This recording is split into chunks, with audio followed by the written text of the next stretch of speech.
Very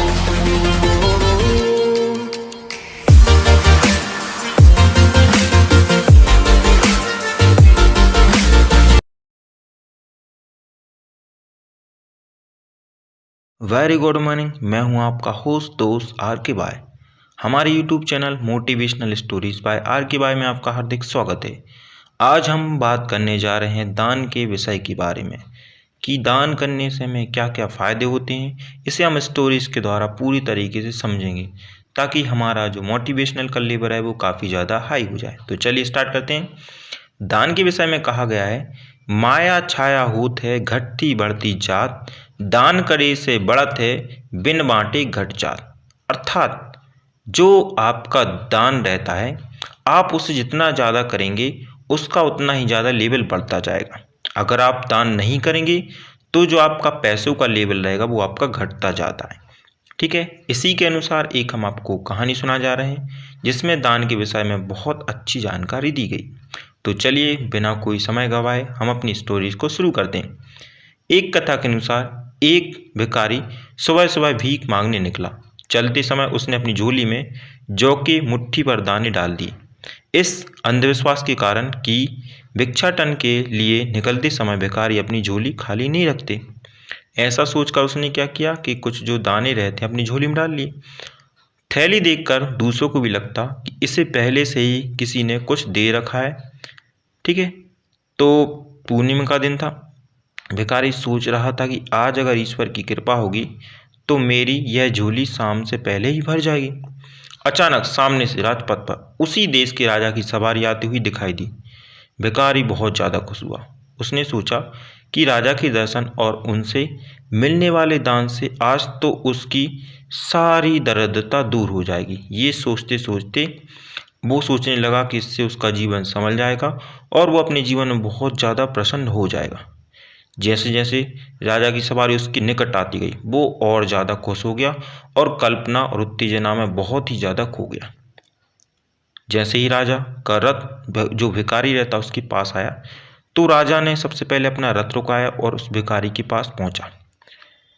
भिखारी को तो अब ऐसा लगा कि जैसे उसकी सारी मनोकामना पूरी हो गई, लेकिन राजा ने उसे कुछ देने से पहले उल्टे अपने बहुमूल्य चादर उसके सामने फैला दी और उसने भीख की याचना करने लगा। अब ये सब देख के भिखारी को समझ में नहीं आ रहा था कि भाई करे तो क्या करे, बस सोच ही रहा था।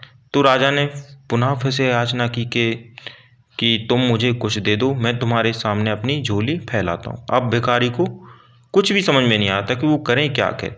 जैसे जैसे करके उसने दो दो दाने जौ के निकाले और राजा की चादर में डाल दिए। उस दिन हालांकि भिखारी को अधिक भीख मिली, लेकिन अपनी झोली में जो दो दो दाने देने का मलाल उसे सारा दिन रहा। भाई दिन भर सोचता रहा कि मैंने क्यों ये दो दाने उस राजा को दे दिए। शाम को जब उसने अपनी झोली पलटी तो उसके आश्चर्य की कोई सीमा नहीं रही। उसने अपनी जब झोली देखी तो भाई क्या दिखता है कि जो जो भाई अपनी साथ झोली में ले गया था उसके दो दो दाने सोने की हो गए। अब वो और ज़्यादा आश्चर्य में आ गया। उससे समझ में आ गया आखिर में कि क्या होता है कि जब हम किसी व्यक्ति को दान करते हैं तो उस दान के बदले में हमें उसका बहुत बड़ा फ़ायदा मिलता है। ठीक है ना। तो आई विश आपको इस कहानी से हमें बहुत कुछ सीखने मिलेगा कि किस तरीके से अगर हम अपनी लाइफ में दान करते रहेंगे तो कभी भी हमारे जो हमारे पैसा रहता है, समृद्धि रहती है, उसमें हमें कभी भी कमी नहीं आएगी, बल्कि उसका हमें कुछ 100-200 गुना ही मिलता रहेगा। याद रखना है, हमारा जो जीवन हुआ है वो दूसरों के भले के लिए हुआ है, ना कि खुद के स्वार्थ सिद्धि के लिए। इसलिए हमेशा हमें अपने जीवन में दूसरों के लिए कुछ ना कुछ करते रहना चाहिए। इससे हमें एक संदेश ये मिलता है कि देने से कोई चीज़ कभी घटती नहीं है, हमेशा ये क्या होती है आपकी बढ़ती जाती है। लेने वाला से जो देने वाला रहता है वो हमेशा बड़ा माना जाता है। इसलिए जब कोई बाप रहता है अपनी कन्या का दान करता है तो वो बड़ा माना जाता है। अंधेरे में छाया, बुढ़ापे में काया और अंत समय में माया किसी का साथ नहीं देती। जो बड़े बड़े लोग हैं जिन्होंने बहुत पैसा कमाया है वो भी अंत समय में जब उनकी मृत्यु शैया पर लेटे थे तब भी वो अपने हाथ फैला कर ही गए। अर्थात जब हम इस दुनिया से विदा लेते हैं तो हम अपने साथ कुछ भी लेकर नहीं चलते। आई विश ये स्टोरीज आपके मन को प्रफुल्लित कर देगी और आपके जीवन में एक नई उमंग भर देगी, ऐसा मैं आशा करता हूँ।